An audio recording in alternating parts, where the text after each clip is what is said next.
So I just received my Force 1 drone in the mail, and I gotta say it is definitely a really decent quality. The drone itself, uh, again, it's a quadcopter. It has a camera already attached uh, right under the belly of the drone itself. Another thing I really like about this model is it has the legs on it. So these legs here, which stand up about, I would say, it puts your drone about 3 to 4 inches off the ground, which is great because when you're flying, sometimes you may land in grass. And some other drones don't come with those legs. So it's hard to take back off if you're not on a surface, just a flat surface.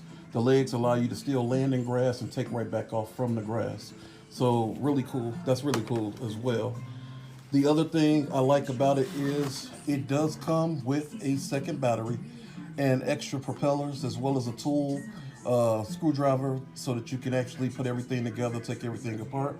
And it does have the blade protectors. You could choose to put those on or not. I've seen some people fly without them when they're more experienced pilots. If you're not that experienced, I definitely recommend putting those on because it will save you some money. The remote control itself, batteries are not included. You will need to purchase batteries for this, but it does have its own digital display readout, and you can connect your phone to the top of it as well. It already has a bracket anchored into the device, so you don't have to worry about adding a new one.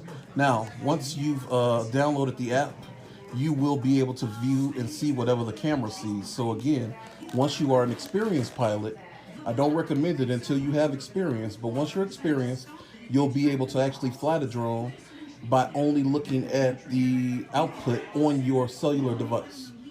Because once it's out of sight, you need to be able to know how to fly it without going to chase it down and set it back up again. But I just want to give a review. It's actually a really great device. Can't wait to go out and fly it. The batteries themselves are used to get about 10 minutes, but after that, I mean, as long as you got a portable charger, you can charge those right back up while the other one is actually in flight.